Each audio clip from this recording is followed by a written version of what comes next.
Hello, bird nerds. This is something new but old. We're coming back. We're not only welcoming bird nerds, we're going to talk to wildlife photography enthusiasts and total gearhead nerds. I'm Grant Williams. I present the Bird Emergency podcast and the various live streams and interviews that we do for insane bird nerds. I'm joined by Nicolas Rakotopare. Now, did I get the accent right? Because I don't know if you saw Nick. Nick's a working wildlife photographer. Um, one of my go-to gurus when I'm asking for any sort of camera advice and gear advice, which we're going to get to shortly. But Nick, I got called out for getting an accent wrong and then talking about it, and the accent in a what's the right terminology? A foreign name, a non-Anglo name in Australia. So Oh yeah. I think that's about right. You did pronounce the name right as far as the English pronunciation of my Malagasy last name goes. Yes, it's that's how it's supposed to be pronounced. now, thanks for dropping that in. Uh, by way of introduction, Nick is a working photographer, earning his living from taking snaps, and I know that's a very lax way to describe really, Uh, really, uh, really good images of animals and landscapes. So, Nick, can you give us a brief introduction to yourself and your career? And hey, let's start with Malagasy background. well, we're starting all the way back then. Wow, that's gonna be a 12 series podcast, I think. Um, all right. So my name is Nicolas Rakotopare. As you said, I am a conservation and nature photographer and filmmaker. And basically, yes, as some people might have recognized, or maybe not from my last name, I have Malagasy origins. I was born and grew up in Madagascar, and a lot of my family is still there. And amongst other part of the family who's scattered across the globe. That's why my accent might be a bit funny sometimes. And I moved to Australia about 13 years ago, and I did my science degree here in conservation biology and ecology. Did a few years working as an ecologist, but which I really love and enjoy. But I've always had a camera in my hands, always, and I've always documented my life. I got my first camera, an old film camera, when I was 14, if my memory is right.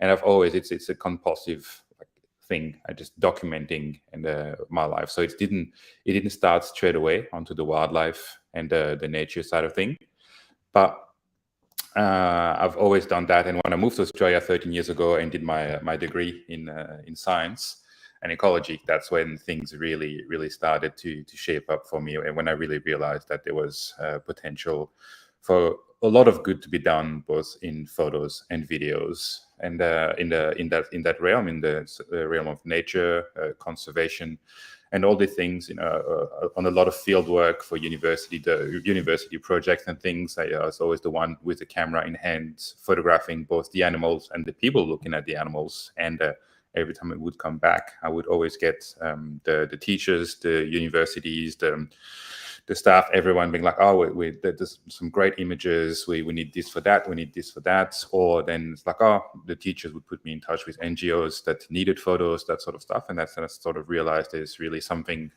special in there. And it's sort of like transitioned slowly from like pure ecology into pure imagery of nature and ecology, really. And that's what I do now. I film critters. I film the people who like study and protect the critters, and I also photograph them as well. So photograph the critters. So yeah, what you said was basically accurate. Plus video. Video is a big part of what I do as well. We'll sort of talk about the different choices and how you have to work when you are trying to do video and stills in the same location at the same time. But where did you do your university study, Nick? I did that at Griffith University on Ugambe country on the Gold Coast.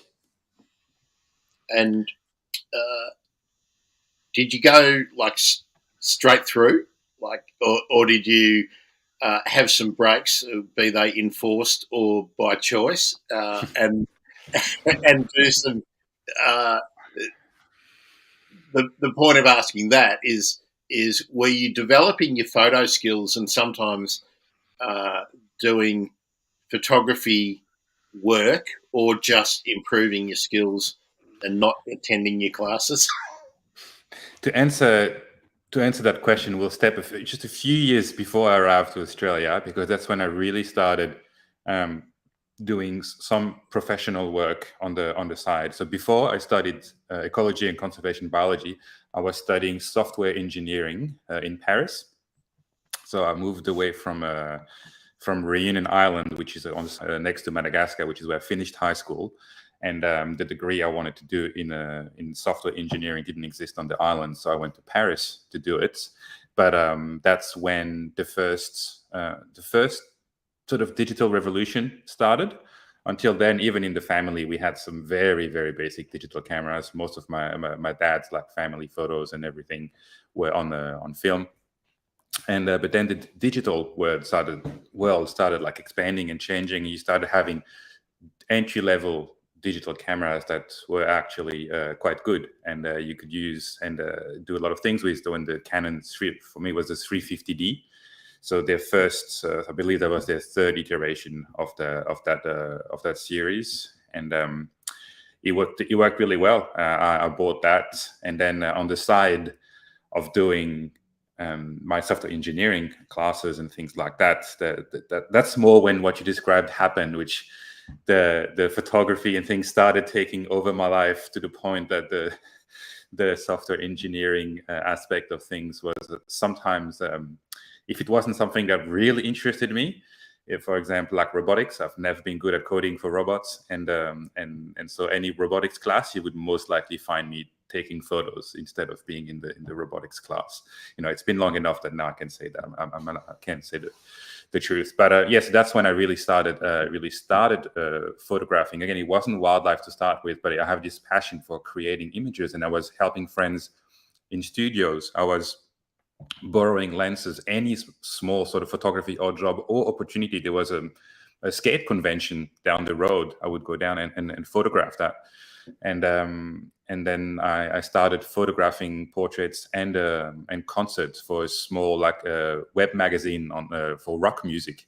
And so I was going to the events and photographing there. I learned a lot about how to deal with poor light, which in hindsight was a great introduction to professional photography, because it applies very well in most of the time. When I'm in rainforest, there is not a lot of lights and all those sort of things. Everything is a skill in photography. Like whatever photography you do, you can apply the skill to another thing. I've done cooking, like a food photography as well, over here and there. Like there's always something very interesting to me in a photography style that you can apply to wildlife and vice versa. So yeah, so that's just going back a bit to the beginning when I was in Paris doing that, but then I moved to Australia. But even then, it's funny when I look back through some of the archives.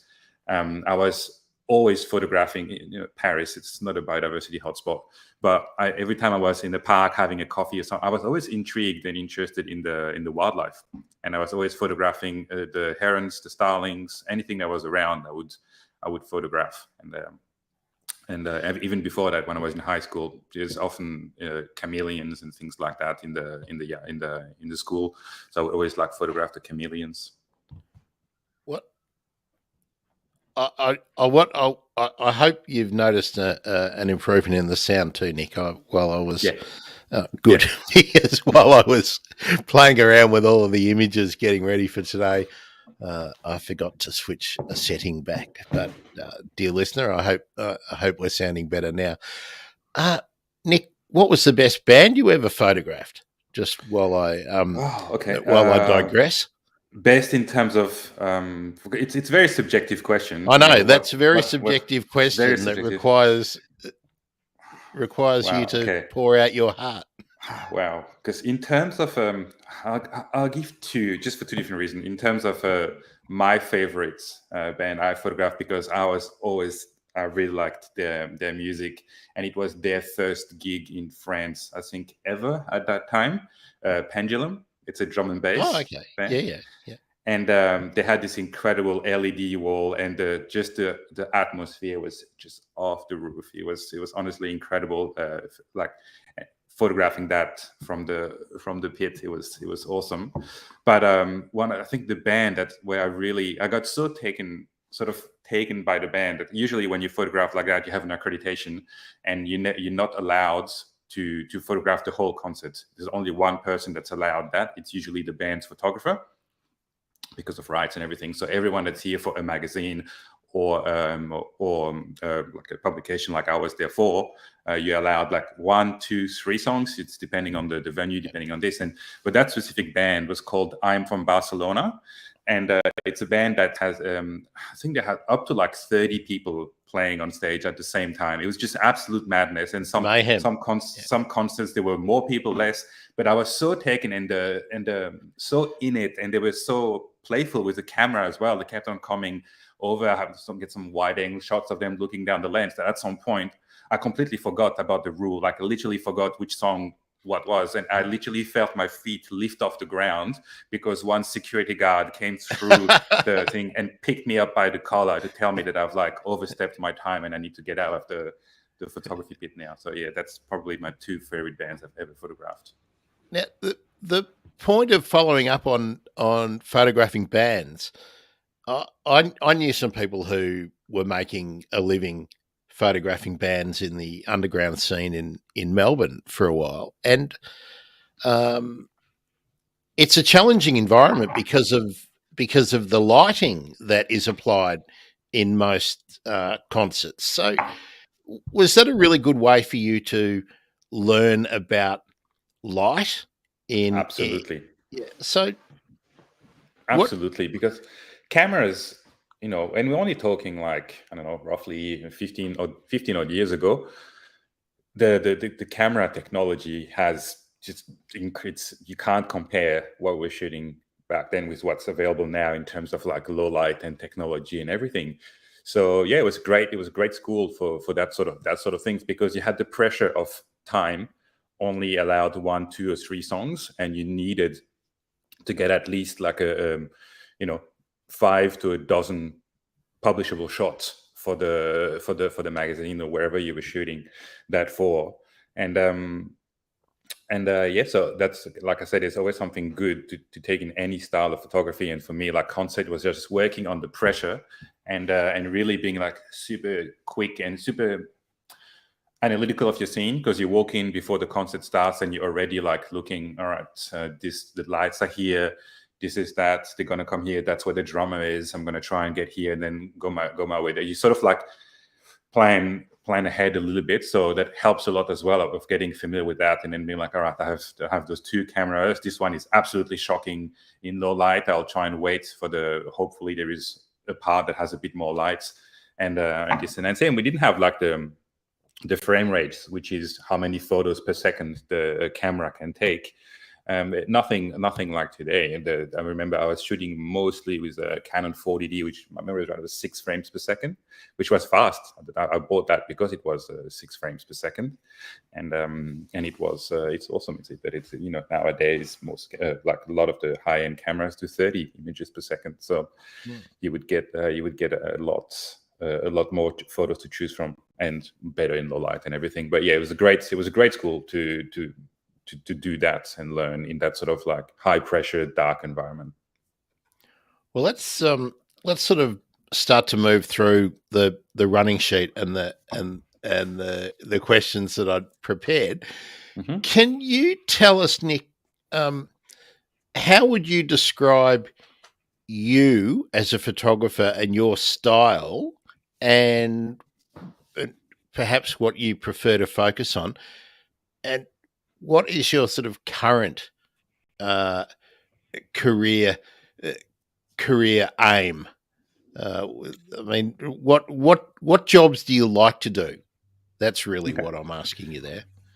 All right. So, like I said, so I am a conservation filmmaker and photographer, like foremost, and so in terms of the current career focus, I work freelance, and basically I do so coming from a science background, and as you know, having worked for the threatened species recovery hub for many years, doing all the documentaries and assignments and things like that, I've built up a lot of contacts across that sort of science and research landscape on threatened species across Australia.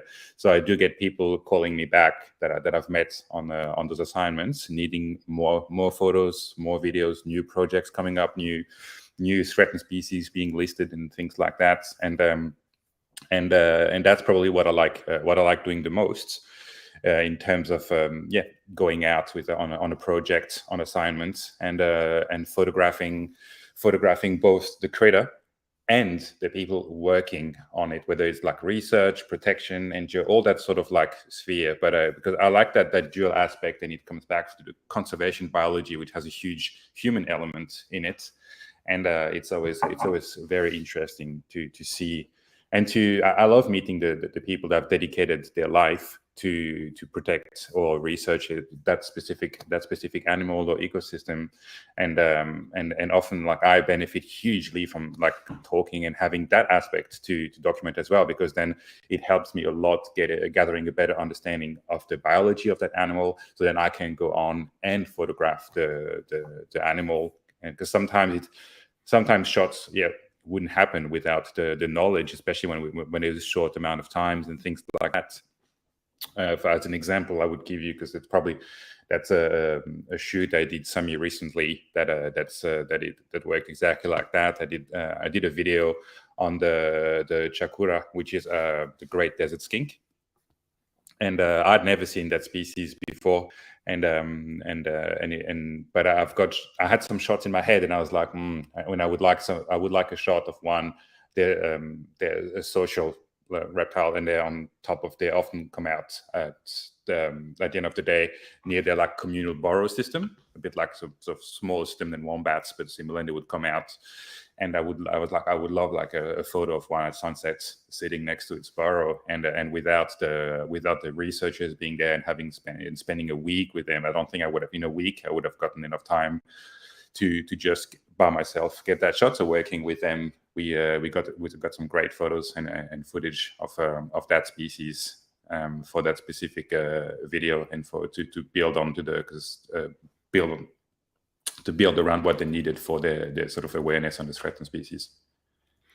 And can I ask you, Nick, on that point? This is sort of where I would have hoped to have got to a bit down the track, but when you go and do a shoot for a client, you mentioned the Threatened Species Hub, but say it's a magazine or maybe it's a, I don't know, local tourism body or something that send you out somewhere. Who owns all of the footage that you take on that trip? Like if you've been paid from woe to go, from your front door all the way until you come home, and all the costs are borne by a client, do they own everything you take, or do they only own what you give them, what you like polish up and present to them? It's on a. Oh, you still here? Yeah. Okay, we're just focused on you because you're the expert. Yep. Look, that's a question that could be a whole Photography Friday in itself. But basically, it's a project to project basis. People have different budgets, different needs, and different views. Some people will pay just for like more in video. They will pay for a finished product, and there's a specific fee that we agree on for a finished product. That does not entitle them to have every single clip you took. They just trust you as the person to make the best, and if they're happy with your editing, that's what they want. But they do not own that. If they want to get all of that, usually you negotiate the different rates. for owning the things, but also like you own, even if someone sends you out and pays for you and to shoot something, you still own the copyright. If you want to transfer the copyright to them, that's another discussion as well. So it's there is pathways for everything. Everything is different. Everything is absolutely different. It's depending on your contract, depending what you do, depending how much people are wanting to pay, depending like what they need the image for. Often tourism body will, from what I can see with my friends, it's very different. I've helped friends on tourism campaigns a few years ago, and all those jobs were they paid that specific person I was assisting. I was like sort of second shooter, getting extra content for them as well. But basically, they agreed on, we want that output, we want that video for that long on that topic with you choose the best thing, you make it work, it looks nice. But all they had and they could use was that specific video, and it was already pre-agreed where the video was going to be used, because that also has to come into a mix. What going to be the usage? What's going to be?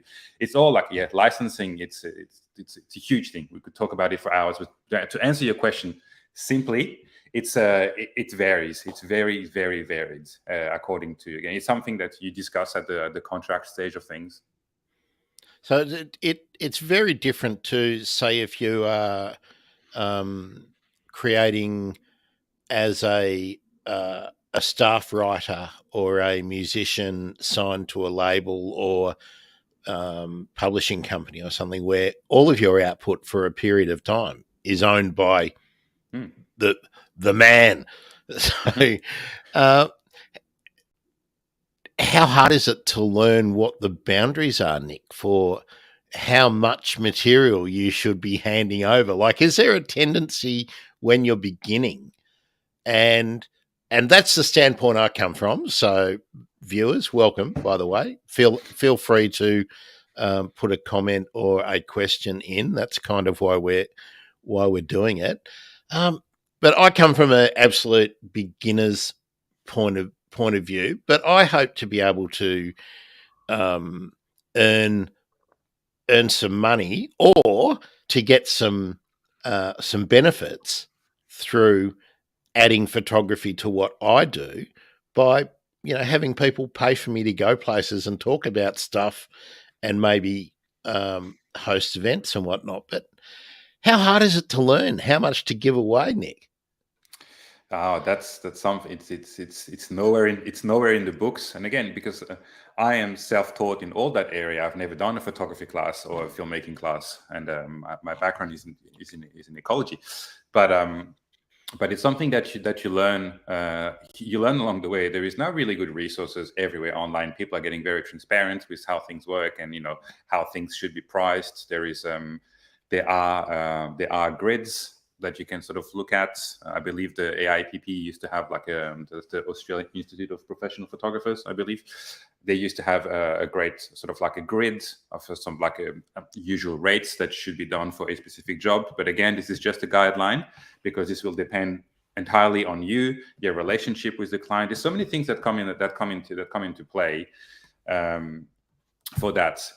It's you're gonna go and you're gonna shoot for them, but like who is them? What are they doing? What is the end use of the image? That's something you have to think about. Like, am I shooting for a multinational company which will have the images used forever and ever, huge, and sort of and make them millions? Or am I filming or shooting for this NGO, which I love the ethos, they don't have a huge budget, you're trying to work with them and sort of like you have this at a reduced rate, but that's all I can give you. Or sometimes you might do something differently because you want that client to be a repeat client, and or again, you have a really good relationship, or you have a terrible relationship and you just like, I want to be done with that client and not hear about them anymore. There is no one answer to do that, but there is always I often get people asking me as well, about like working for free and everything, and it's so depending on the context, the person's sort of situation. Like in general, we like it is hard to be paid for photos and videos and things like that. A lot, very often, people I would say everyone not, but like a lot of people, think it's just pressing a button, and it shouldn't have such a value on media like that. But it is way more than that. But that doesn't preclude me or people to do things either like at a very reduced rate, or when you're starting for free. But if you do it for free, you really have to make sure there is those elements of like, I have a good relationship, and this is really beneficial to me. It has to be 200% beneficial to you to do that. You can't just do it and it's not going to take you anywhere, because then you're just making someone else money and you will be stuck in that area. So you really have to be careful and picky about those moments you do that. Now, before we get onto gear, because I'm sure a lot of people are going to want to know all about your rig, and we'll probably come back to some of these points, but I want to ask you a cheeky question, because we've never talked about this before, but this is something that people have asked me from a beginner point of view about getting into photography. What's the kind of rate? Is there an hourly rate, if you're working out how long a project might take you or should take you, that you should never ever go below? Again, I'm going to go no, because like we've just discussed, everything is there is so much that comes into play. It's impossible. It's impossible to put a exact value. It's depending if it's, if you're sitting down, you're like, all right, I'm going to be a photographer now. It's going to be my main source of income. And this is how much I need to make a year to make it viable. This is all my expenses and everything. But it's different than someone who will be like, well, this is something I want to do, but only like a third of the time. And so it's so different. There is, like I said, if you're good at what you do and you're confident, all I can say is don't sell yourself like short. To really, sometimes a no can trigger more opportunities down the road than just saying yes at a rate that is not viable, and then you will not enjoy. You'll be burnt. You'll not be able to live out of like your talent and your skill. So there is no actual, again, that's all like my personal like opinion, but there is no exact value. Same if a job is really close to you, like really like something, that down the road, something you can get by with, like sort of something less if you really want to work with that person, because there's the convenience factor of it. But if you have to drive 3 days to get to that place, then it's probably not a good idea to really go into it. But it's a good question, because I get it a lot, and all I can give people is just those dot points to like think about all those things. What is it to you, and then go from there, and have a look. I think it's a bit easier as well. I get really good advice from friends that work in the wedding and portrait industry. They seem to really have like sort of a good understanding of like how to deal with that sort of things and how it works. And they always like good value when I have a question on that. Well, I'm guessing, Nick, that people who are working in the wedding and portrait industry are probably working on a higher hourly rate than somebody working in wildlife photography, just simply because of the nature of the clients and the ongoing demand. So you need to sort of set your expectations a little bit lower, shall we say. Absolutely, but they're still great, because, as you said, they have such an ongoing demand in their area of photography that they all become really good at that aspect of photography. And although yes, the rates are much higher than in the nature sort of area. There are still great value in terms of information and how to approach things. Like I said, how to look at your project, what you want to do, like what you want to do out of it, looking at what's the, how much do you think your solution to that person's problem is worth? as a summary. Someone is like, I need images for that specific purpose, and you sort of, there's lots of different things like that how you can approach. And not everything works for everyone, but it's always good to me to have, over the years, reverting to people that work in that industry, always have good advice. Now, last question that's totally off script. Before we get to gear, do you have an advantage in your chosen subject area of wildlife and conservation by actually being a trained scientist over someone who may be an amazing technical photographer? Like, do you win jobs because you've got that background in rooted in science? Absolutely, and I've had that's sort of like my niche, and I've had a lot of discussions with clients and things afterwards, and especially people that became repeat clients or repeat projects and things, because it does help when it's so specific, documenting a biodiversity survey of a specific area. You might, as you said, you might have a very good photographer that's very technically proficient, but has no idea about the subject, has no idea about the critics that are going to be for what's going to happen. And so what helped me a lot is I have that rapport straight away. Someone calls me like, we're doing a biodiversity survey, we need images, we're going to be catching, or we're doing a qual survey, and I know that will entail most likely some cage trapping. I know what cage trapping is, what it looks like. I know what sort of images you can get out of that, and I know it helps a lot, especially with that, because you know exactly, you and the person have the same expectation and knowledge of what's possible or not.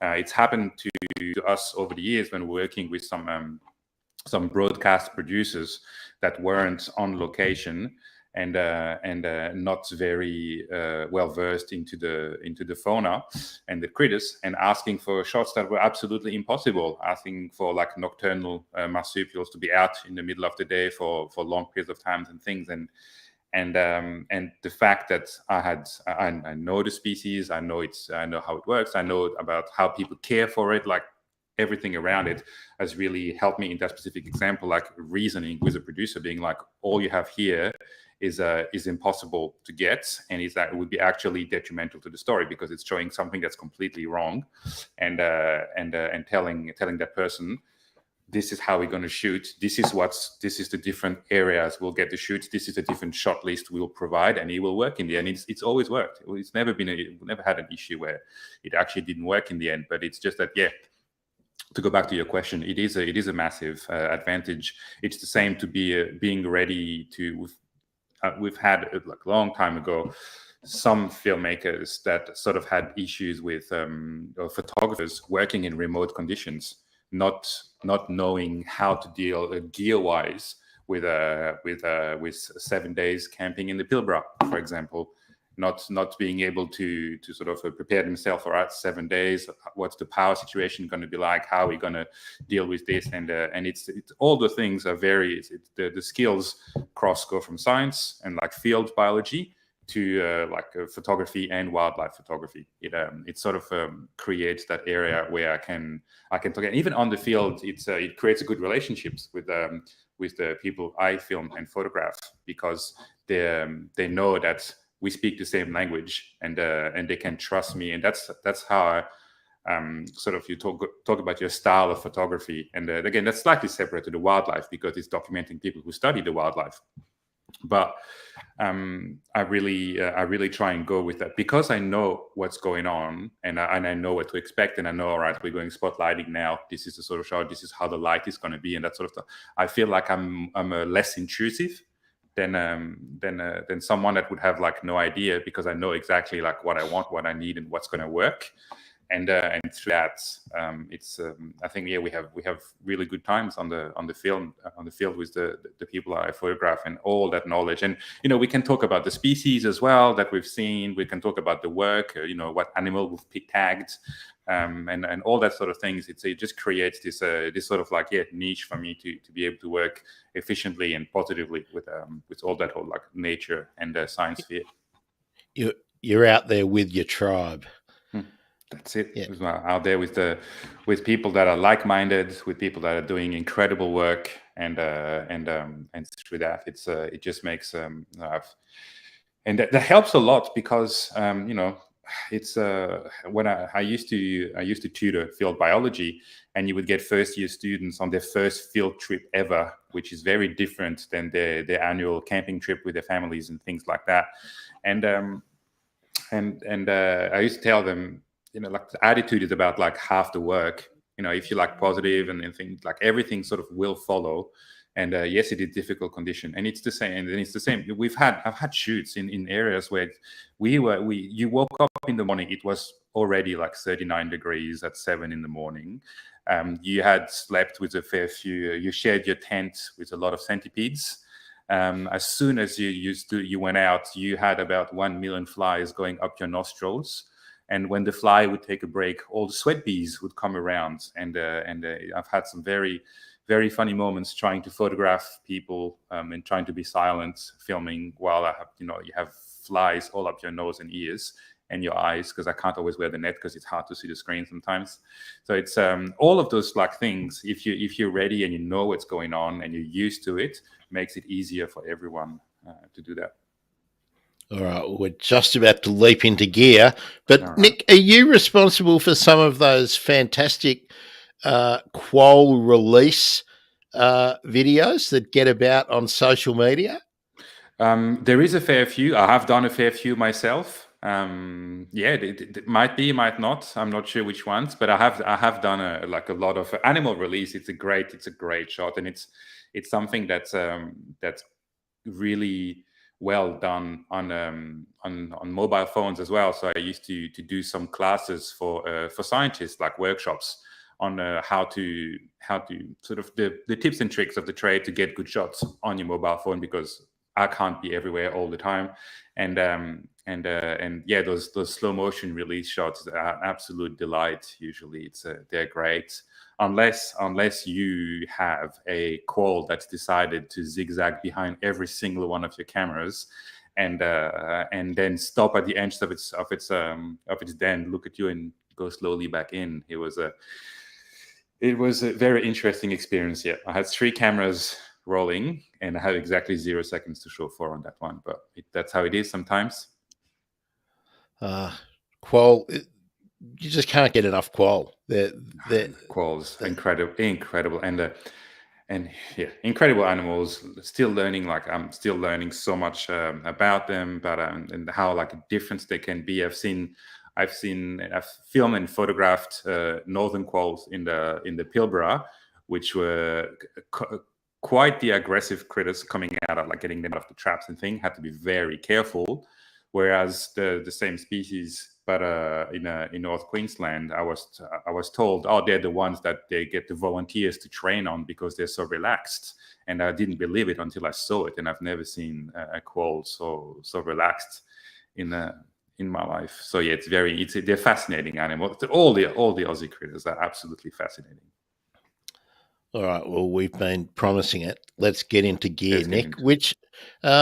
Which one of your workhorses do you want to start with?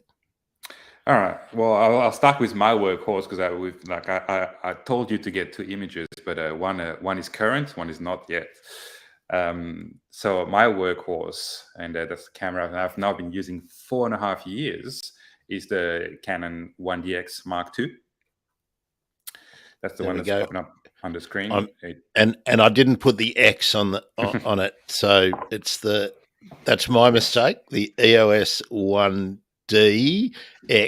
Mark II. Mark II. Yeah. So that's my workhorse. It's been my workhorse for 4.5 years. I've used a range of cameras, but that's the one that's done the most for me. So I've used cinema cameras, I've used smaller mirrorless cameras as well, like in between. But this just when it came out, things are different now. So I'm just going back to the 4.5 years. When it came out, was the best sort of hybrid, which means like great at photo, and video in a small package camera, and the reason I chose that one is because it's people nickname it or nickname the 1D series the tanks. They're absolutely like little bricks. They're very, very rugged camera. They're very reliable, and they're very fast. And I could get great video footage as well as photo, because that's an aspect of my work that's also only been possible through the changes in sort of the photography and filmmaking industry, that now you can get excellent video capabilities in small bodies like that. And so I chose that one because it could do everything. It could do my sort of like conservation photojournalist and video journalist work, as well as my wildlife photography. It's sort of like all in one indestructible package, and that's why I chose that one back then. It also, when it came out, it was one of the two, I believe, only cameras which could do 4K 60 frames per second, which is 4K with a little bit of slow motion, half slow motion in the camera, without any need of any external thing. And that's why I bought it, because it just ticked all these boxes. There's nothing to me. To me, the name of the game for gear for my work is reliability. It doesn't matter if it's not like the latest, but and I'm very, very specific, very picky. I kept it for 4.5 years. I could have changed something in between, but I kept that one because it just works. It doesn't skip a beat. It's never skipped a beat. It doesn't not matter how hot it was, how cold, how wet, it just works. And that's something that I really value over everything. Now, with that hand grip on it and the body casing, it looks kind of heavy. How much does it weigh? If my memory is right, I think it's 1.4 kilos, I believe. Okay. So, well, it's pretty hefty. So by the time you whack a big lens on it, 1 kilo, talking, 1.5 kilo, yeah. That's 1.5 kilos. So by the time you put a big lens on it, you're talking, and a strap, and then carrying your tripods and everything, you're talking, probably 3 or 4 kilos. Yep. Just in the gears. So easy. The tripod's heavier than 3 kilos. Yes. Yeah. So, you said it's really, really rugged. I'm guessing it's totally weather sealed.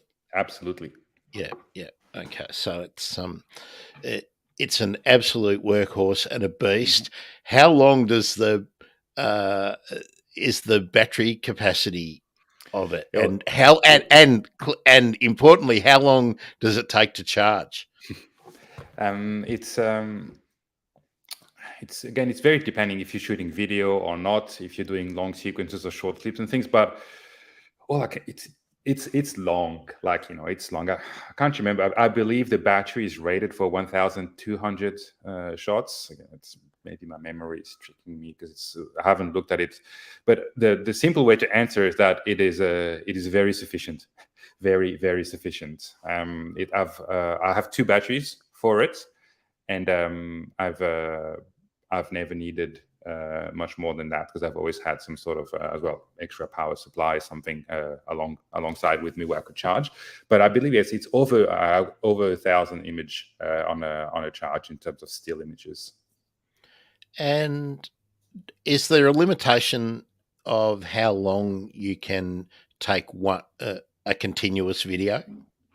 There is a software limitation which people were cranky at Canon for a long time. A lot of the cameras originally, when they started doing video, had a limitation where they would stop your recording at 29 minutes and 59 seconds. The reason for that is, I believe it stemmed from on the European markets, if a digital product that could record video could record longer than 30 minutes, it was classified as a dedicated video camera, and therefore the tax. So there was a different tax. It cost more money. Tax. And so, and that doesn't exist anymore to my knowledge. So a lot of the cameras now, you can record, and it just records until either the battery dies, either the card is full, or either it overheats.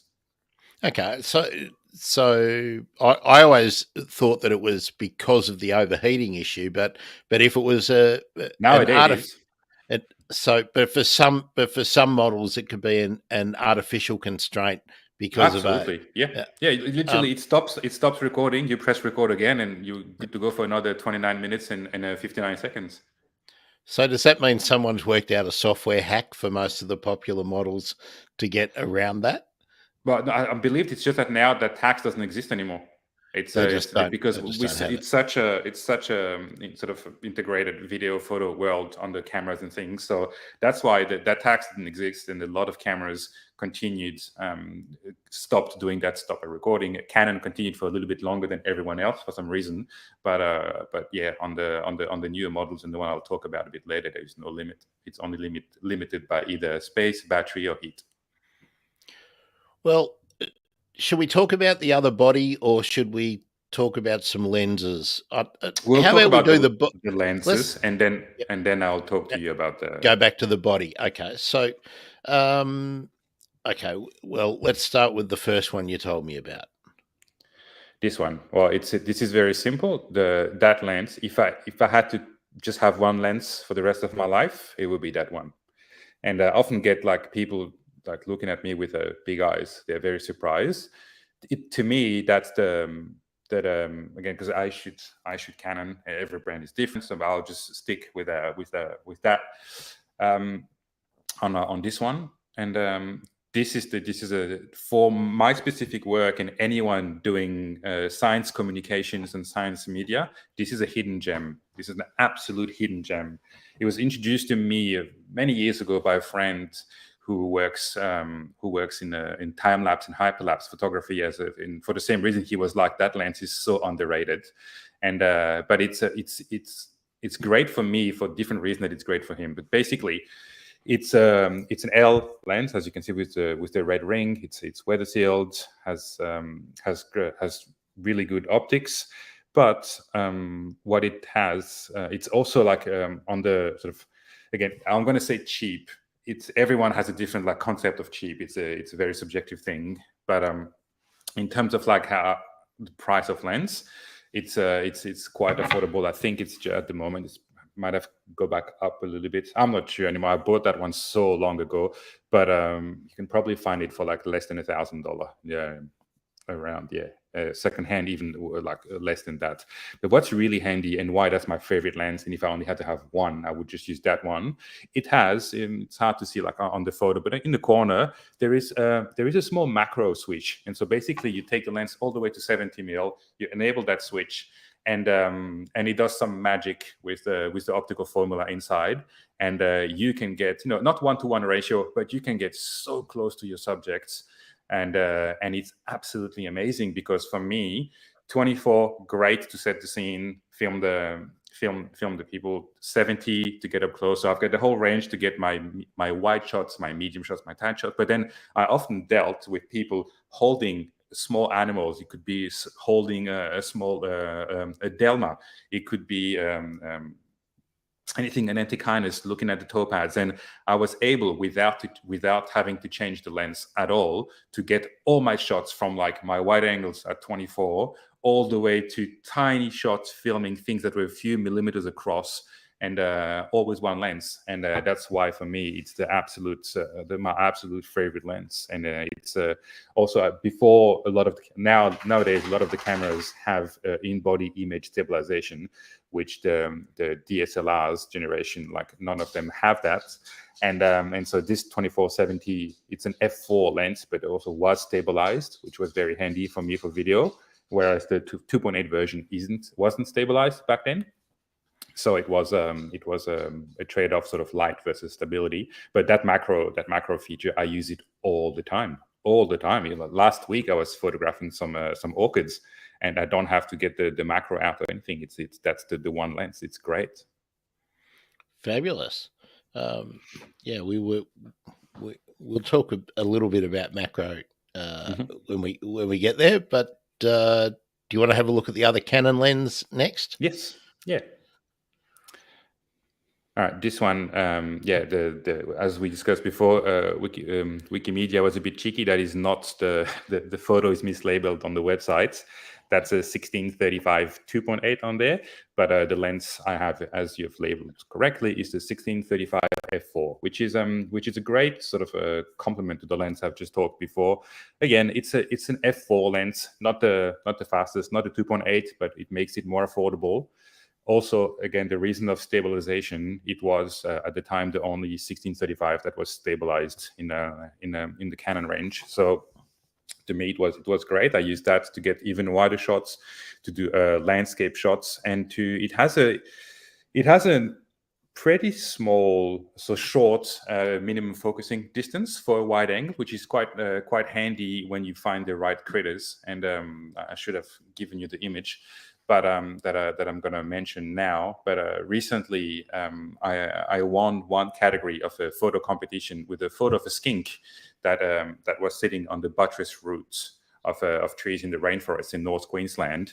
And I took that with that 1635, and it's great to be able to come slowly up close and then have it a wide angle shot with the animal small-ish in the frame and showing all its environment around it. So that's a reason why I liked that 1635 f4 as well. It's a great lens for that. Again, it's reliable, it's rugged, it's stabilized, and at f4 was amongst the more affordable ones. Now, Nick. Naomi's been watching. This is what we do this for, so that we can help out with a good tip, and also maybe a bit of a helping someone else perhaps with buyer's regret. I was watching a video yesterday, which was about webcams and which cameras to use for webcams, and this guy was on a live stream, and just about every question was, I bought such and such. What do you think about this? Everyone was wanting validation for their choices. So 90% of YouTube gear reviews are tailored towards validation or buyer's regret. That's right. So, Naomi, I'm going to be a bit cheeky and say, I'm sure that there will be a suitable lens in the Nikon range. And Nick, we might introduce that this will be a semi-regular thing where Nick and I chat. Today we're talking about Nick's photography, but as we get down the track, we'll be bringing people on to talk about their photography using the benefit of Nick's experience and my inexperience. But we won't just be sitting with one brand choice, whatever. So I'll cast around for a fantastic Nikon or Nikon, which is correct, Nick. Look, I'm English second language. I pronounce things very differently to a lot of people. I'm not sure what people use. I use them interchangeably. Whatever comes more naturally, I'll say. You type it into Google and it's the same. It's the same word, no matter how you say it. So, that's right. So, Naomi, perhaps for the next time we get together, Nick, maybe we'll sort of match up something in the Nikon range that would roughly equate to what you're to what you're using. My ignorance, Nick, are they the same mount the Canon and the Nikon are using? No, completely different. Every camera has its own proprietary mount system. Yeah, proprietary mount. Besides, the only ones that are interchangeable for a specific line are some Panasonics and Olympus have created something called the L Mount Alliance, and so you can lenses on that specific mount can be used on both brands. But to my knowledge, that's the only instance it's happened. Yeah, that's where all the choices need to be made, don't they? And once you've made we live your in a choice, time where we have a lot of choices. We have a lot of options. All great, all great. It's really when you get into like a specific sort of like bracket, there is no bad camera. There is just the right camera for you, for what you want to do, how much you want to invest, and what photography or filmmaking means to you. But we have so many options. It's awesome. I really like it. Yeah, it's quite exciting, really, and for someone who is to introduce listeners to. I had made my choice about where I was going to go, but there's been a hiccup in that, which we can talk about right at the end. But the amount of equivocating and the amount of research and going and checking things and handling things and everything is it's painful when you because they're big ticket items. It's a big decision that I think anyone is making when they decide which system you're going to step into. So, but that's a whole nother episode.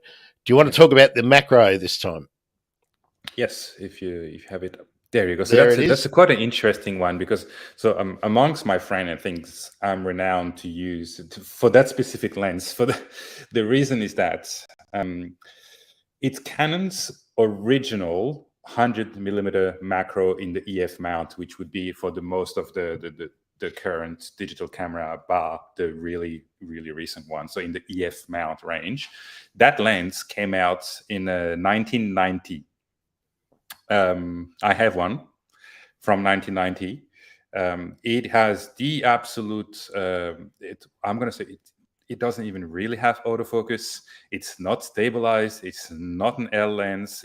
When you try and autofocus with it, it makes it especially mine, because it's half broken. My friends always laugh. I was photographing frogs with them in North Queensland, and it's like it makes this like whiny baby sound, just screaming, and it's horrible. But like most macro lenses, they're designed to be sharp. And in 1990, it doesn't matter that the lens is that old; it's extremely sharp. And when you get it right, it's just perfect. It's just not super convenient, because instead of having a nice autofocus, and then there you go, a comment from one of my friends that has experienced firsthand that absolutely horrendous noise that lens can produce. But yeah, it makes it more difficult.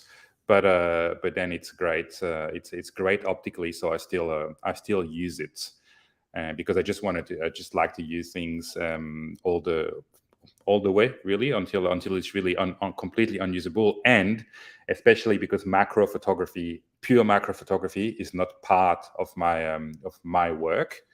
And so I prioritize the gear that is part of like that is making money, and the macro photography per se isn't. So I just continue to use that, and it's done me well. It's in a lot of countries, and I think it's due to retire soon. And but yeah, it's always very fun shooting with it. It's people are always surprised, because again, optically it's great. So when it works, I can get very sharp, very good shots. And I get people asking me, "Oh, which lens do you like? What's that?" And it's like it's an antique Canon. And a lot of people don't even know about that model, because it's that old. So yeah, it's really funny. It's always a good chat around that lens. And of course, Jasmine has made the point that we were just talking about, that you have to virtually wed yourself to one system and stick with it, or else you have to trade everything out and jump onto a new one. So Jasmine's been Nikon, then Canon, and now with Sony. And really like to hear about your experiences with the Sony. Oh, sorry, I can't hear you anymore, Grant.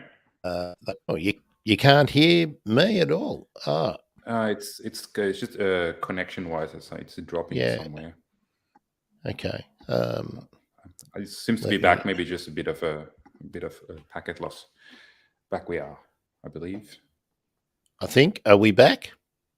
Yes, I think so. Yeah, I can. Yeah, it was just like good. Really cut. So I didn't hear the last sentence you said. Just mentioning that, as Jasmine had said, that you do have to go from one system into another system, it's very difficult to do the whole brand loyalty thing. But I had asked that I would be interested in Jasmine's experiences with the Sony system, which I think is called the APC system. Well, the Sony sits. The AP. I think what you're mentioning, APS-C, is just it's a sensor size. Okay, and it's different. But the Sony, so Sony has been like they started mirrorless a little bit before everyone, and really went hard, and they produced some incredible camera. I've been like I said, so my main work courses and things are all around Canon, but I've used a lot of other cameras, and most of these other cameras were Sony's as well, because they work really well. They have some very specific things they do extremely well. And the Sony has you're talking about mounts before. Sony has the E-mounts. Sony has an incredible amount of like third-party lenses that you really good ones that you can put on the system. They're renowned for their low light capacity and things, yeah, they've really done some awesome things with cameras. And recently I've filmed a specific critter while I had the camera on loan from Sony, and it was just great timing because it was so dark. I would have never been able to get usable shots if I didn't have that dedicated low light video camera. And it was a very, very rare encounter that I've been trying to film that critter for a very, very, very long time. Can you talk about that? Oh yeah, I can. Yeah, I'm making a short, like sort of, not sure exactly the format, but basically on a short film documentary on one of my urban parks. That's not too far from where I live, and because when I moved to Australia, I moved to the Gold Coast, and so that park has a bit of significance to me in the way that it's the first place I ever saw a kangaroo, koala, and it's quite a nice little patch of bush that has some like mangroves, some pine plantation, a small airport. And a lot of people go there for like a bit of jogging, but when you actually spend time there and look at things, and 30 years down the track, I've had some amazing encounters there, and that there's one or two. So you have swamp wallabies. Swamp wallabies are usually dark color, but on South Stradbroke Island is part of the population that we call the golden morphs. They're completely like bright orange with a white face. They look nothing in terms of color like the regular swamp wallaby, and I've been trying to find those golden morph swamp wallaby in the park for a very long time, and lucky, not maybe like 3 months ago, I got to spend 1 hour with one of them in around corner of a trail, and it was awesome. It was very dark, but I was lucky to have that camera I had with me was dedicated to low light filming, and it sort of all just aligned for me. And I'm very excited to share that because, again, I love showing what's around in urban parks. We have so much. We're so lucky to some, it's an example. It's sort of exaggerated, but in some places around like urban parks or camping spot, we have more wildlife at a campground or a car park of some urban parks than you would find in a whole day in some forests in Europe, in terms of pure like sort of larger things, biodiversity. It's quite incredible. And I've had some incredible sightings and moments. I have discovered firsthand how far a koala can leap in the air when he wants to go from one branch to another, and I was very, very, very, very impressed. So that's the critter that I got some footage and I'm working on. I just need a bit more content of the different ecosystem, because I really focused on around the Melaleuca swamps and sort of like open grassy eucalyptus areas, but I want to spend a bit more time in the mangroves now to document a little bit what lives in there, and then I'll make a short video showing people what's in their park. Overseas viewers and listeners will probably be shocked to know how clumsy koalas are on the ground, but how amazingly agile they are in the trees. They look slow and dopey, but boy, when they want to move, they can move. It wasn't quite as big, but it was just, to me, it was because I filmed it as well, and I was looking at it, and it was very reminiscent of very reminiscent. It had the vibe of a lemur leaping.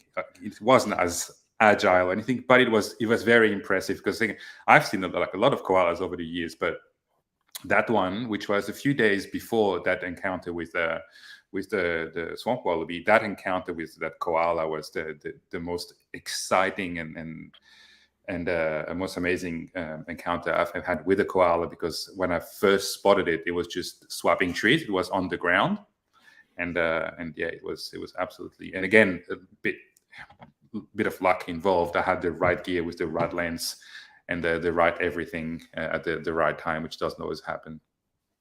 And tip for young players: do not stand directly below a koala. I will just tell you that one. Unless you are wearing a raincoat and a good plastic hat, because any arboreal critter usually try and avoid. Yeah, it very stinky. Now let's just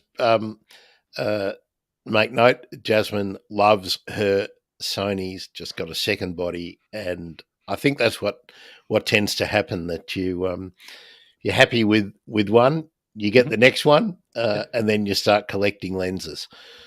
Back to lenses. Oh, no, actually, before we get onto that one, Nick, for beginners, when would you choose and use a macro lens for what kind of work or pleasure compared to maybe a standard, a standard size lens? Which one of your earlier lenses would you say to someone to start off with? I think it was this one. Yeah. This one. Absolutely. Okay. This one. Yep. Okay. When would you choose a macro lens? What sort of work would you be looking to do? So when you're trying to show small things big, and so like lenses are sort of rated for like a ratio of how much they magnify things or represent things. And usually the most brands will have something on the 100 millimeter, like, so Canon has a 100 millimeter macro. I think Nikon is a 105 macro, Sony is a 90 millimeter macro. And basically around it, all those macro lenses will help you think about, an ant on the tip of a leaf or something. It's anything that's small. You want to get up close to it. And the good thing with the 100 mil as well, because you have some 60 millimeter macro, but when you have a longer focal length like the 100 mil, you can also be a little bit further away sometimes, like from specific things. So, if you were photographing a frog with a small frog with a 100 mil macro, you wouldn't be right up close to it like that, because if you were that far off a frog, and for people that are listening, I'm roughly like showing, I don't know, like 5 centimeters from the frog, all you would get is the eye of the frog, basically. Yeah. So with 100 mil, it's nice. You can be about 40-60 centimeters away and get like a nice shot where the frog is big in the frame. And for real beginners, I'm thinking of some of those sort of cliche shots, the droplet on running off a bit of sundew, that kind of photography, or where we're looking at grains of sand and things like that. That's macro kind of shots, yeah? Yeah, absolutely. Anything, yeah. But yeah, you can summarize with anything that's tiny that you want to like show small things. That's the idea. Plant flowers when you're out looking at your orchids. Yeah, that's exactly right. I think people, as well as Jasmine listening with like your orchids, because it's all the orchids I find or I photograph are usually people telling me about orchids, but I have some dot points about that later down the track. But yeah, it's not for orchids. This is not for orchids. This is not for orchids, and this is another example of so that lens I have. I believe that's I think that was released that version was released in 2000, I believe. So it was 22-year-old design lens. But again, when it came out, and for a long time, it was labeled as the sharpest lens ever produced by Canon. For a while, it's just incredibly sharp lens. 2.8, which is the aperture, means it's quite good in low lights. 300 mil is not something so that helps you see further, but it's not a focal length that people would use for tiny birds, for example. That's more like your 500 or 600 millimeter. But to me, it was about two things when I bought that lens. It was about what I could afford at the time, and a bit of versatility, because although I do like photographing birds a lot, I like photographing larger mammals and other things as well. And so this offered me, because it was optically so good, what I've done over the years, I've used that lens, which again will surprise a lot of purists, but everyone has sort of different expectations out of like sharpness and things. But because that lens is so sharp to start with, I used to put my ×2 extender, and basically that extended the focal length to 600 millimeter. I would lose light and a bit of autofocus speed, but it would provide me with that flexibility. And also, when I first started, when I first bought that lens, I had to go back to when you were saying APS-C, which is a crop sensor. And so you put that lens on a crop sensor camera, and depending on the brand, it actually doesn't act as an effective 300 millimeter, but would act more as a 460 millimeter, things like that. So you would get more reach. Still at 2.8. And another example of an old lens, the main drawback of that lens nowadays, because the version 2 came out and they've shaved a lot of weight out, because that's the thing, most of those you see like those big white lenses and fresh, they're so good optically, even like a lot of the lenses from like this one from 22 years ago, optically they're excellent, but what they can do and improve is usually on the weight and on the size.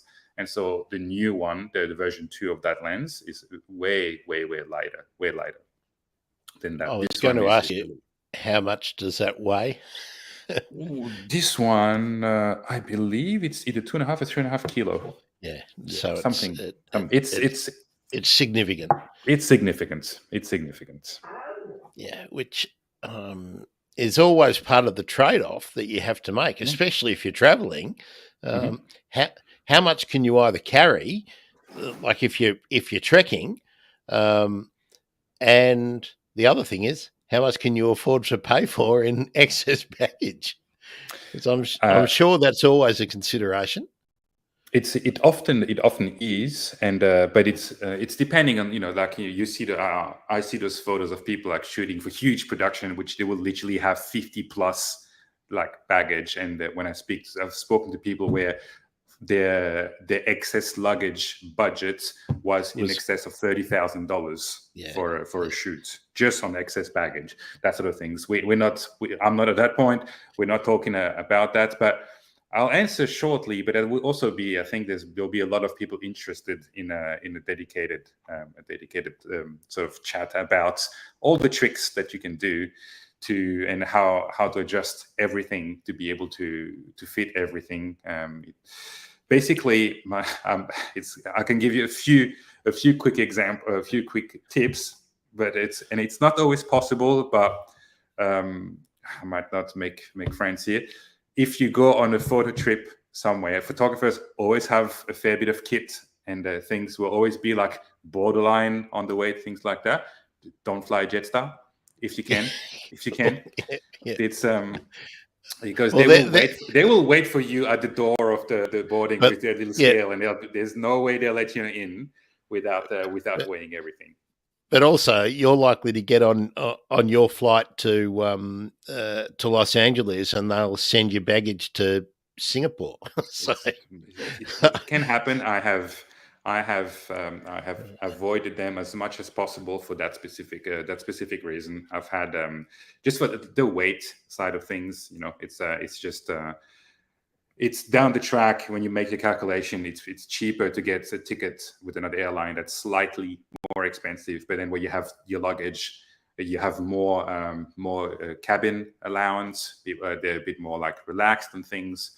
Very often, usually what's happened to me is if my bag is too heavy, which it often is, but there is some piece of kit that can get checked in. Some you always want to have, at least for work, when you're working, I need to have everything enough in my backpack, in my carry-on to do the job. It might be difficult. It might not be like perfect, but I need to have enough that if I get there and everything is lost, at least I have my backpack and what I'm wearing on me, and I can finish the job. just with that, which means one set of audio equipment, like a body, a lens, the computer, and that. So that's usually sort of always a borderline on the weight, but often it's about chatting with the people, because very, very often people are very rational. They're like, because even if you don't have a lot of equipment, like that lens is heavy and big, and they're like, oh, you have to put things under, and you open the bag and they're like, okay, there is just 2 cameras, a laptop, and a lens. It's obviously worth a lot of money, and so what they usually tell me is just that's why I always leave a strap on my camera when I travel, and because put it around your neck. Put it around your neck.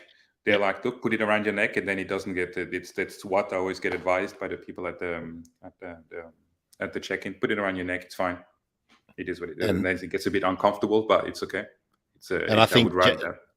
I think Jasmine's comment is a bit similar there too. Like, sling your pack over one shoulder and pretend it's not heavy, that doesn't get counted on you in your luggage allowance. And just go for it. And Jasmine making sure that neither of us is going to ever get any sponsorship from Jetstar, because Jasmine says quite categorically, no Jetstar.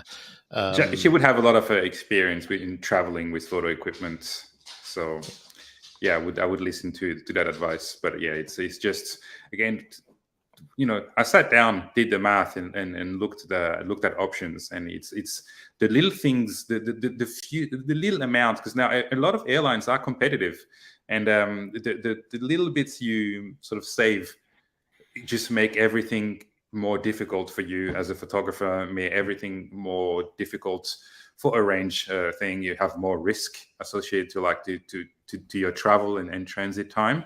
And so yeah, I've made my choice which airline I go when I go back to the same destinations. I always look at what their policy are on the luggage. Qantas has quite a large allowance for a cabin. I know they're always like on the more expensive side on tickets. Sometimes they're not. It's always worth shopping around and not just being like, I'm going to go Jetstar because I want to get to my destination as cheaply as possible. Right.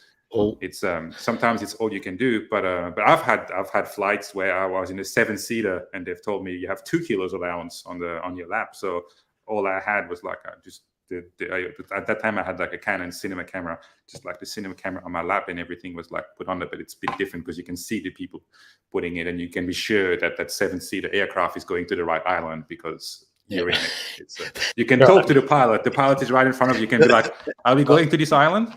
So yeah, it's very good, very good.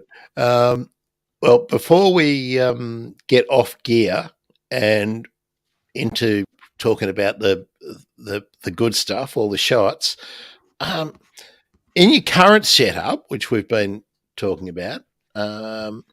Actually, we haven't talked about the second body, have we? So we'll just talk about that. But what I wanted to ask, Nick, is there anything that you're sort of not happy with, or that you're planning to change in your current range? Well, my trusted 1DX Mark II will take a well-deserved retirement lifestyle and be replaced by the Canon EOS R3 in about 2 hours. Oh, hot off the press. We're breaking news. Absolutely. Yeah. So I've tested a lot of cameras in the past 6 months, a lot, like all brands around, and the hassle of changing system aside, like this camera, I've tried it and has really, I liked it so much that I decided not to test another one that I thought could work for me. But this is basically the 1DX.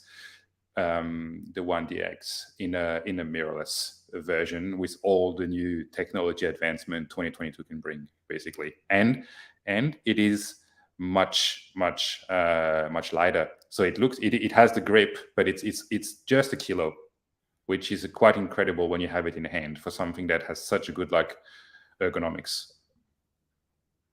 Now here's a question just for you, Nick. Yep. Asking for a Canon friend, what would you recommend in really large lenses more than 300? It'll be so now the camera that we have on the screen, and so that's the new Canon system, which is the RF system. So the lenses designed for RF do not work on for example on my 1DX, but the opposite works. Basically, all the previous lenses that have been designed on the EF system for the past 30 odd years with one simple adapter work on the new cameras, and they work very well, which is great. So I'm not sure what Canon camera your friend has, but in really large lenses, the Canon 500mm f4 version 2 has been a staple of bird photographers, trusted and tried over the years. It's a sort of good lens for a range of other wildlife. People that are really into the smaller birds and things that are far will go to 100mm extra, which is the 600 f4, and both of those lines. But we're talking very large and expensive lenses. But they're the two main past 300. You have a 400 2.8, but I feel like your question was more like the really large ones, so 500, 600. They do have the EF version 800mm 5.6. I was going to say I've seen those massive 800s so the 800, I've used it for a while. I have a friend who has one. He let me use it for about a week. I had a great time. Okay, she wants huge ones. Thank you. All right. Well, the good thing is that if she gets an 800mm f5.6, which isn't sold new anymore, but you can find around the $10,000 mark secondhand, she will not need a gym membership, because it is great optically, but it's an old design, old materials. It is heavy. Very, very heavy lenses, and this one. So they have done all those three lenses in the new RF system. They've done the 400 to 8 RF, the 600 f4 RF. And so she should be looking either, if she wants really huge ones, I would say something that is sensible and huge, which I'm not sure if it works together, but sensible and huge. Probably she should be looking at the 600 f4 version 3. Because for 600 it's quite light. Again, that's what I was saying before, like most advances in those lenses, they've been optically great for decades, so now they're just getting lighter and more compact as everything advances. And 600 f4, she should be looking at that. The version 3 is really light for a 600. Whether it's a RF mount for the new camera, I don't know what she has, or the EF, they're both really good. Fantastic. All right, let's move on to some of the good stuff, Nick. Some of the shots that you let me show, and let's treat them this way. You can tell us a little bit about it. We'll have to sort of race through a little bit, but if you can remember, tell us what they were taken with, and why do you particularly like the shot? Now, let's start with the tropic bird. All right, tropic birds. This was taken on Reunion Island, which is a French overseas territory, roughly 800 kilometers off the east coast of Madagascar. So I grew up in Madagascar, but now my parents live on this French island, and so when I go back to see my parents, that's where I go. And the bird emblem of the island is the white-tailed tropic birds, and they're quite ubiquitous. I'm not sure how to pronounce that. I'm getting game with my words. There's a lot around. Yeah, the seagull of Reunion Island, basically. Sort of. Yes. Yeah. Yes. But a very beautiful, graceful, incredible bird to watch until they're trying to land. I've rarely seen something so hilarious than watching a tropic bird for like nearly an hour trying to land. Every time it had a perfect angle and speed, but just decided something wasn't right until after nearly an hour, just crash landed into like right on the side of its nest. They just don't seem to be great at landing on their cliffs. They nest on cliff faces and things, but they're gorgeous birds. Their call is very, very distinct. So it's always like, oh, there's some around. Where my parents live, there's like a little cliff just in front of a balcony. And a few years, there's been some tropic birds nesting there, which somehow managed to survive despite all the roaming pet cats. around, and it's a great bird. It's a great bird. I remember I took that photo while I was hiking on the south coast there with my parents, lugging my 1DX 300s and 2x extender in the tropical heat, and we're walking on this like sort of volcanic cliff, surrounded by a lot of pandanus. And yeah, the bird they did a few passes over the swell, so that sort of background is the Indian Ocean, and I really like that position because it really shows the streamer, which are the streamers, the two feathers at the back. Now I'm blanking on the name of those two tiny feathers. The primaries, and the primary feathers look fantastic there, and the secondaries. The two tiny ones that are coming out in French, we call them. I think it's in English might be alula. The alulas, those two tiny bits that are like sort of hanging on at the joint, sort of popping out. There's a specific name for these feathers. So yeah, as you were mentioning, the primaries, the streams, everything is sort of like on display here. It worked quite well. So it was a nice. I spent a lot of time with my parents photographing those birds. And did you sell that one? No, this one. No, another one. I have a good friend that we went to high school together on the island. He works in IT in Paris, and he has a tattoo of one of the birds. He bought another one from the same day, but a different style bird, smaller in frame, against like the different area where there was no swell, so deep blue background of the Indian Ocean again, but without the swell. That one got printed, framed, and sent to Paris. Very cool. Very cool. All right. Next, the bear. Do you know what it is? I'm going to say that is a sun bear. Sloth bear. It's a sloth bear. I should have noticed. I should have seen those claws. Yes. Yeah, sun bear would have shorter fur, way shorter fur as well. But yeah, it's a sloth bear photographed in Sri Lanka, and quite an incredible animal when you start looking into it. Quite a fearless animal. A lot of guides and forest ranger you talk to. I've had various discussions with people saying that they would rather sort of encounter a leopard or something like that than a sloth bear. Very, very fearless. If you look on YouTube, sloth bear versus tigers, there is some amazing encounters and sequences. And this sloth bear is much smaller than a tiger, but it will stand on its back leg and really, really go for it. It's quite an incredible critter, and it's really cute to see as well. I've only seen it, never photographed it yet. But when female has cubs, they just piggyback. They just like literally just climb and hold on to like two clumps of fur.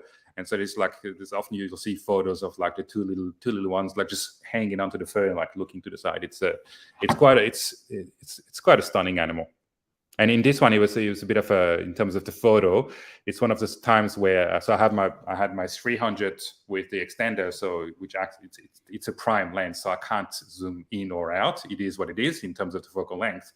And at the end of the day, leaving the park, and you have to leave it by a specific time. It's very like regimented, and we're like in the car, so we slow down because it was just foraging on the side, and we slow down to give it space so it could cross if it wanted to. And then in my head, I was like, well, I just got a portrait when it was in the forest. What do I do? Because it's always like if I take the extender away, it's gonna go further away. It's always how it goes. And but if I leave it on, maybe it's I was just like, what's gonna happen? It's like, no, I was just watching the bear. There's two cars there. We just like the engines were turned off. We just like taking photos, watching it was great. And I was like, look, I'll just do it because it was quite dark already. So I was like, I want that 2.8 to let a lot of light and blur the background if it happens. And it just happened. I took the extender off, put the lens by itself on the camera, and it crossed in front of us. And I took like a series of photos as it crossed, and that's the one that's my favorite because it's looking at us and you can see those claws coming out. Yeah, and it looks like it's quite a leisurely stroll. It's oh yeah, it was cruising. It was aware of our presence, but it was certainly not running around, just looking at us passing by. It was in Sri Lanka, and very used to cars being around. Another image from Sri Lanka, which is an incredible destination for a range of things. the wildlife photography is really really amazing. The critters are just so good. It's to see leopards, and it's one of the best places in the world.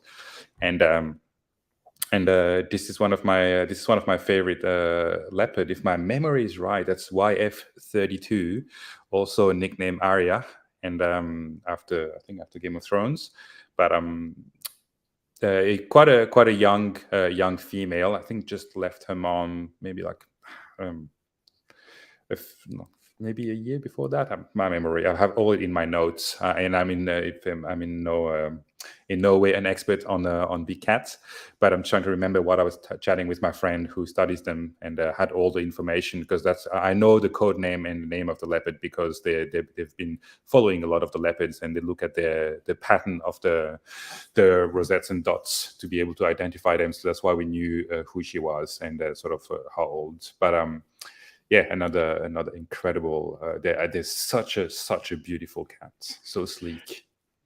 This shot really works for me, Nick, because the vertical axis, if you go through the center of the nose, works with that trailing leg and that dense patterning on the crown, and with the angle from the eyes, each eye coming in and then to the nose and the mouth with that Y shape. So it's not symmetrical, but it makes you feel like it's symmetrical. It's just got and it draws you in. Yeah, it sort of like right. draws you in. The side, I was really, I think for that photo, I probably took a sequence of maybe 50, 60 photos of her walking on that trail towards like that. And I settled on that for this specific reason that you were just describing, that it's really sort of like it was the best position. It was drawing the viewer to the eye. She's sort of looking towards the dead space, which is like a little bit wider where she's going, but also it was the perfect sort of position because of the light that's coming through was sort of like backlighting her paw and the side of her face. So I really like that. And the way that the light falls, and with the way the fur has fallen along the length of her back is really interesting too. Like it, while your eye is immediately drawn to that spot immediately below her nostrils, your eye then moves along her back. It's a really, really interesting image. Yeah, it's just they're so gorgeous. They're just so like sort of sleek, agile, moving without effort. It's incredible seeing a big cat in the wild. And I've only seen like a few species, but yeah, leopards are definitely up there. It's quite an amazing animal. Are you ready for the next one? Bring it on. This one. That's the one-horned rhinoceros, or Rhinoceros unicornus. This one was in the Terai area of Nepal, so the south of Nepal, in the lower-lying areas, in the Terai forests and Chitwan National Park, which is a place that's world renowned for people to come and photograph these critters amongst others.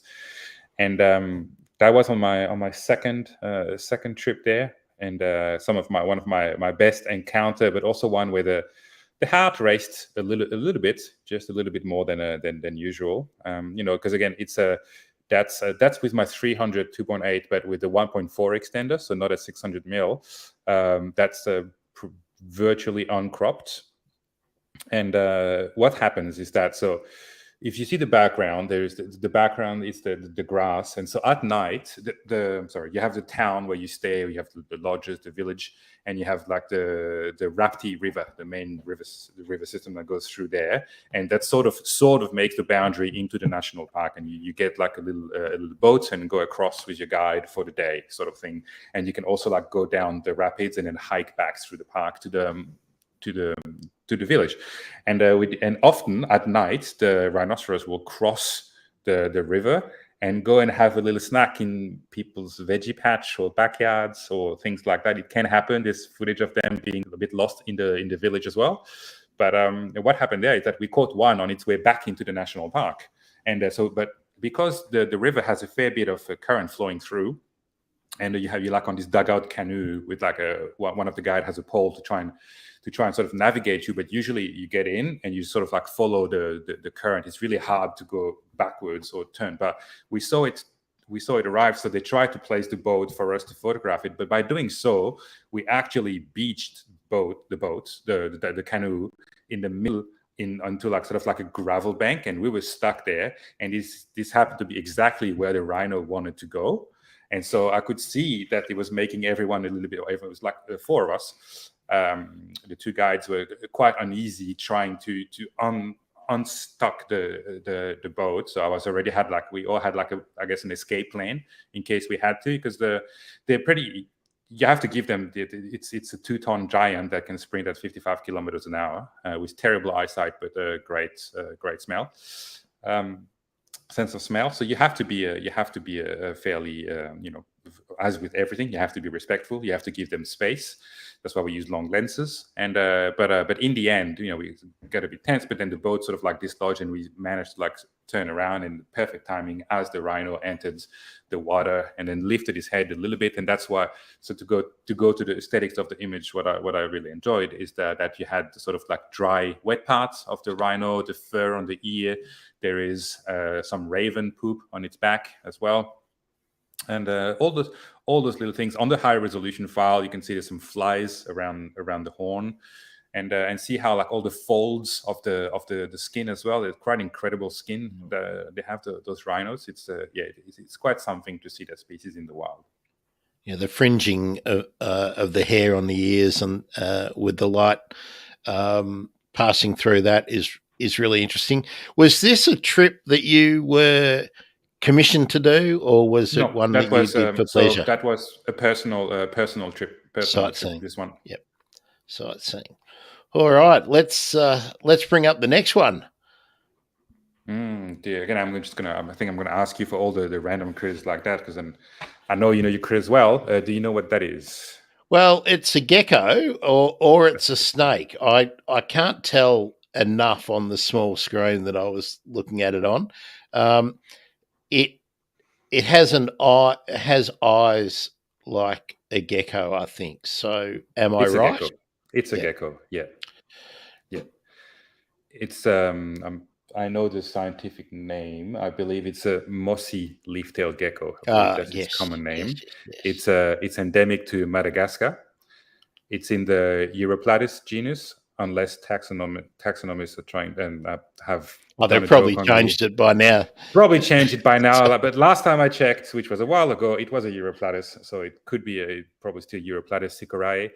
And I'm gonna go with the most incredible camouflage I've ever seen of any animal, because right now it's got its head lifted, but what they do is like you see all those like sort of fringing things on there, and just the color, it looks like a lichen. It's just incredible. And the first time that I got shown one in a national park in Madagascar, it took me like a solid minute. The person was pointing at it. It was just above me. And I was like, nope, I can't see it. I cannot see that animal. It was just incredibly camouflaged. It's and we have leaf-tailed geckos in Australia which camouflage really well as well, but this is next level. I've never seen any other animal camouflage so well in my life. And these flatten themselves against the trunks of trees. Everything has fringes, and they just get the texture of the tree. It's incredible. It's absolutely incredible. Fantastic. It's I think it's just all about the diagonals, the angles there that that get you looking at it, and that eye is just amazing. The patterning on that eye is amazing, and that was taken with that macro lens we were talking about before, that 32-year-old lens. So there we go. You don't need something new. When did you take that shot, roughly, Nick? That's Madagascar. Which trip was that? That's either 2000. That's 2016, I believe. Okay. Cool. Okay. Now this one, I've called it cloud forest only because it's a forest with clouds, not actually in the cloud forest. So that's so yeah, it's not cloud forest, but as in the in the specific sense of it. But I put that in there because it's I was it's hard for me to. I always get asked, what's your favorite photo or favorite animal? I don't have one. It's impossible. Everything is tied to memories, trips, things, projects. But this is from Borneo, and more specifically Danam Valley, which is the Malaysian part of Borneo in Sabah, and it's this sort of viewpoint tower in the middle of the rainforest, and Danam Valley has the core area is this primary, incredibly tall, incredibly amazing rainforest, and basically sitting on that tower before sunrise and then watching the sun, or like the blue hour when I took that photo at sunrise, and you can see the forest breathe. You can see those clouds, like that black mist fog slowly move through, and you can hear the calls of the gibbons, like carrying really far, and you can hear great Argus pheasants and all these other things doing. It's incredible, and that image is just. And then in terms of the composition, I liked all those lines and just those gigantic trees poking through. It's again, that's probably one that's maybe more ingrained into my memory and that sort of thing. That's why I like it so much, because it was such an incredible moment. But it's just stunning. Rainforest like that is just stunning.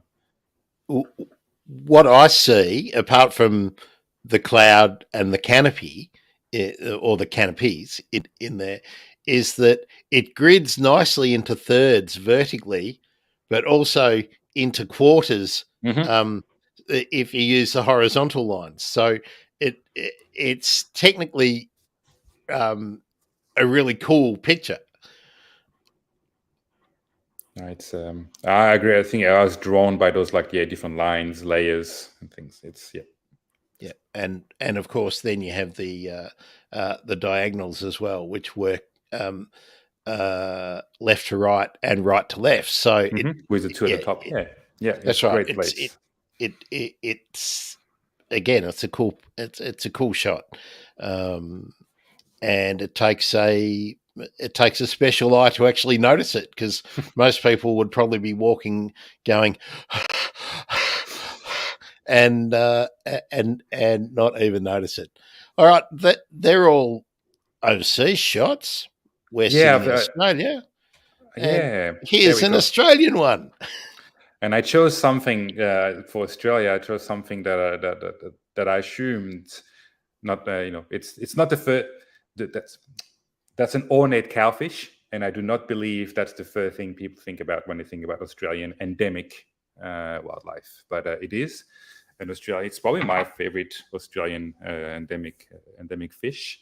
It is absolutely gorgeous. The colors are off the charts, and it's just this incredible. And I had again a great experience. Such a curious little fish. We're just looking at the front of the dome of the camera coming around, and that again, and like with a lot of shots, when you go to places that you don't really know, and underwater photography isn't something I do like a huge amount of, but I'm lucky that I have like friends that do that, and I wouldn't have gotten that image because credit where credit is due without my friend Chelsea Habish, which is an incredible underwater photographer based in Adelaide.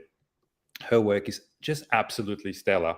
And on that day, she let me borrow her whole equipment. So we did 3 dives together, and she was just showing me all the wildlife, and had told me about the ornate cowfish and how it would behave, and what to do, what to not do, to let it sort of really come close and let it do its thing. And without all of that thing, which it goes back to an early discussion of like exchanging with people that know the wildlife. It wouldn't have worked. But yeah, it was an absolute pleasure to photograph the patterns and everything. Is just, I love the things, and it's something because people, you think about the Southern Ocean, which is like, south of Australia, as being like rugged, cold, and things, but it's actually so like rich. There is so many species. I love diving off the south coast of Adelaide, because it's in a way that it's easy diving, as you just get to the piers with your car. It's not very deep. There's a lot of things to look at if you sort of patient and know what to sort of want to take the time to look at things, and you have little gems like that in just under the jetties. It's absolutely incredible. Well, there's probably a whole another episode talking about underwater photography, and I'm guessing you had to borrow the gear. You weren't that familiar with it, so we can talk No, because about it adaptability. was. It was, yeah, because she has different gear now. What I use then is her backup gear now, but yeah, it's like a Sony, a small Sony APS-C camera. So like, I would say nothing, not a huge full frame or anything, but just great images already. Then it's a model from like, I think 2012 or something, 10 years old, and I use it maybe like 5 years later. Great lights, and also like great teaching on her side on the behavior. And I think it helps as well that I really enjoy gear. I like testing new cameras. I like to find the right things for the right job. And through that, although I didn't shoot with Sony on a regular basis, I was pretty quick to pick it up. Usually you put a camera in my hands and I can sort of work it just from the fact that I've used so many brands over the years. Well, we'll definitely talk another time about underwater photography. I think that's just too much to jump into now with the time we got left. So let's look again, more Australia. There we go. Little bemus running in the sunset. That was in Western Queensland. That was a very long time ago, but I love that image. Yeah. Where was I? I was on just west of Cunnamulla, and it was just great. Just sunset, emus running through. Cunnamulla, mate. Yeah, it's a great country. Obviously, that was a dry year. It had not just rained. Yeah, typical outback kind of colours. Again, that beautiful horizontal lines that break the shot up nicely into thirds too. Again, Nick. So beautiful composition. What would a photography chat about Australia be without a Roo? An old man Roo. And actually, that's what I like about that image. It had the All-Mate vibe. It's a young Joey. It's a young red Roo. Yeah. Look at the color on the face for that. It's the markings were absolutely incredible. And so the story behind, there's a few things behind that image. First, so I took that image last year, but it's not digital. It's a film photo. Okay.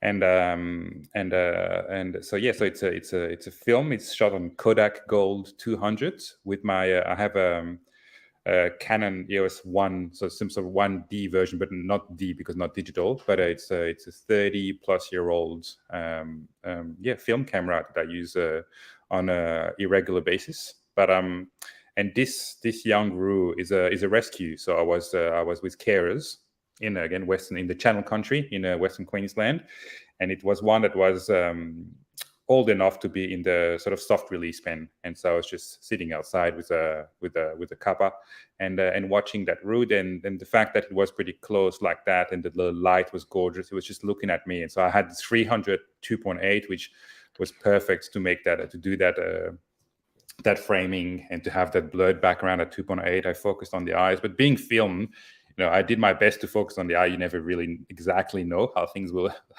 pan out. We're very lucky with the digital cameras, but and because the Kodak Gold has some very warm tones, very warm yellow tones, and I was like, it's going to work well there.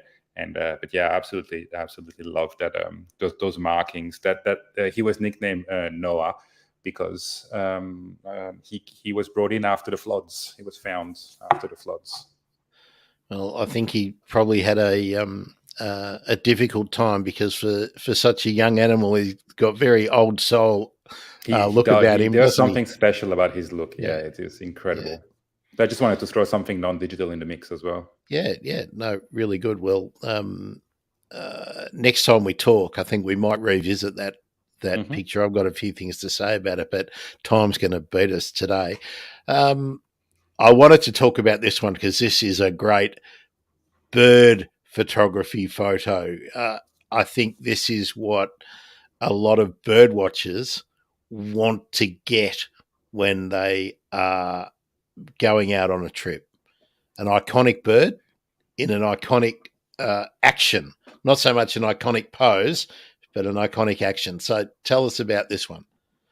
Where do I start with wedgies? It's just this, as you say, many people like want to see them, want to photograph them, and I understand why. It's just it exudes power. There's no other way. Like it's just incredible bird of prey, and so in this instance, it was as well along 2017. I took that photo on interesting in terms like, because we talk about gear. I'll just quickly talk about gear first. It's shortly after I went on a trip to Madagascar with 10 of my Australian friends. I took them around to see my granddad and then show them some of the wildlife of Madagascar. And on the last flight out of Madagascar, and because we're talking about like luggage and things, and because of the amount of gear I have, I can't take everything like in my bag because it would literally be 25 kilos, and that there's no way you can do that anyway. So I had my 300s and my tiny, at the time, Canon's first mirrorless like iteration, which was like very sort of early days mirrorless, very different than what you would get now, and my 300 and my drone in my backpack, and everything that was in my check-in was stolen in the airport in Madagascar during transit. So when I landed in Réunion, the bag was half broken and everything was gone.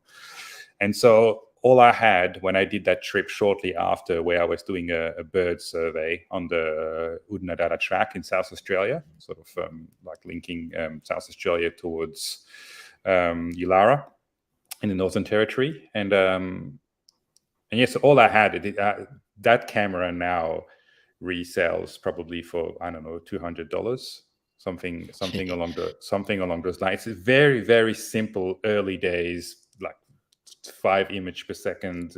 Every time you take a photo, the screen goes black, the image goes black. It was difficult, but it was such a good moment with those two wedgies that that's when your mind goes like in hyperfocus. That's all I had. I had the good lens, but like a very, very entry level camera, and I always use that as an example to be like, the glass to lens is very important on a camera, and you can produce very, very good thing even with entry level cameras, because the sensors are good. You just got to live with what the little drawbacks. But yeah, to go back to that image, we just seen some wedges in the distance, but when we stopped, they flew off. They were very far, so I just walked on the dune to see what they were looking at, and then saw there was a carcass not far. It's like, oh, that's probably what they were. They were not on the carcass, but further up. And then as I'm walking, I'm like, all right, well, let's get back to the car. As I'm walking back to the car, I just heard like a bit of noise, and I looked back, and out of nowhere, because I only saw one to start with, and there's another one literally above me going the other direction. And it's like, whoa, I was so taken, it was so close. And so I just turned around, stopped, and started like taking photos that it turned, and then it flew in front of me, and then I could see there wasn't that dune wasn't there yet. It's sort of like it was more the dune wasn't across the whole landscape, but I could see where it was going, and I was like, oh, it's gonna go and try and land in that sort of bush, because it had that sort of like slow moving thing, and it didn't seem like I was pretty far, because I had this 300 with the time to extender, and that little camera was a crop sensor camera, so I had in my hand effectively nearly 1,000 millimeter, and hence I was just like, I just need to nail a few frames there and just track it, because it's hard to track birds at that sort of that focal length, because things are really sort of narrow field of view. It's hard to follow. Anyway, so I just sat and really like watched it approach and kept it in the viewfinder until that happened. And so I have like a few series of shots from that moment. I have the one before as well, where it's just gliding past, and it just all worked. I did because I could have moved, but I've really, again, it's a lot of like anticipation, and I was like, all right, I feel like it's going to go there. That looks like the only place where it's going to want to land, if it's going to land, and everything came together. It sort of like dropped the legs, and I was like, oh, I was amazed, absolutely amazed. So people might say that was luck, but it's you understanding what the bird was likely to do. Like, there's always luck involved, but there is there is a lot of that sort of like sort of mental preparation behind that, and it can only be a split second, but your knowledge leading to that point will make that split second the decision like deciding factor into like if you get like a really nice frame or just something else. It's quite nice. Another tropic bird this time because Rainian Island is a volcanic island, so there's a lot of volcanic cliffs, and we got very sunburned that day. I have a behind the scenes photos. Me, my mom, and my dad sitting on the rocks watching the birds, and I was trying for like a long time to get that specific shots. And because I got a few without the stream, and I really wanted the streamer somewhere in the image, so we spent like a long time. And we were also on a little volcanic beach made of volcanic rock, so it's all black and extremely hot, and just the heat. We all got sunburned that day, but I really like the contrast between that. And I was adjusting the shutter speed so that I would try and get the head and most of the body in focus, but a bit of movement on the wing. That's the only photo of the whole day where I managed to do that. So with that, it looks black and white, but It's not. It hasn't been processed in black and white. You haven't filtered it that way. No. That's actually the light conditions, the volcanic rock in the background, and you've got a bird that is black and white, pretty Absolutely. much, Yep. with a dull yellow bill. So, that's a really, really, really great image. I had to look at it a couple of times before I worked out what it was while I was preparing those, Nick. So, very, very, very cool. Well, time's getting away from us. So for Photography Friday, I've still got a bunch of things on the list to talk about, especially when we were going to talk about ethics. And I was going to talk we could do a whole series on that. Well, we'll certainly do a whole episode on ethics, particularly with that thing I sent you yesterday that I saw on Twitter, which has become a big issue for particular tour areas in India. But it's not. Let's not pretend that the way people approach and assault animals with different techniques, it's not an Indian problem. So certainly don't think that. We might give people, because there's still people watching us, if there's a final thing you would like to add or a question you would like to pose. Thanks, Naomi. We've just got some love, and we got a like. Thank Naomi and Jasmine. Speak now or forever hold your peace. Isn't that what they say, Nick? That's exactly right. So I hope we answered Naomi's question on the for her friend in terms of her question earlier on. We'll try to address it. Yeah, there is definitely a 2470 f4 equivalent. Nikon, I don't have it on top of my head. There would be something equivalent. Sorry. Feel free, Naomi, to reach out to me as well, or to Grant, and he will direct you to me on my Instagram page. I'm happy to give you some advice on Twitter as well. Now on Twitter, it's LE_Rako. Someone sadly there we are. Had the nickname. Well, okay, so that banner I've got there, Leraco, that's your Instagram handle. That's my Instagram handle. So yeah, Naomi, because your second question for bird photography, what do you recommend? That it's quite it's depending on a lot of things. What Nikon body you have, what's the budget, what sort of things. So you feel like it's can't answer in strip in one go like that. I already have in my mind what's possible, like what's the best option, but I have to know more about what all those variables. Yeah, and we'll just pop back to that. Thanks very much for that, Kangaroo Island TV. You're welcome. Jasmine's got a comment too. Oh, I'm glad it was super entertaining, because I really don't want this to be like those terrible bloody blah. Let's review some gear and whatnot on YouTube. Running right out of time. Naomi, thanks again for that comment. Thanks so much. It's been wonderful to hear and see fantastic photos. She'll get in touch. We'll be doing Photography Friday again, won't we, Nick? We will, absolutely, we will. I'll work out some dates with Nick, and Nick won't be the only person that I'll be talking with, but be a regular co-host. Running out of time. I'm Grant Williams. You can catch the Bird Emergency everywhere, and at Bird Emergency on Twitter. Nick Rakotopare, thank you so much for being part of Photography Friday. My pleasure, always. See you, everyone. Bye. Bye.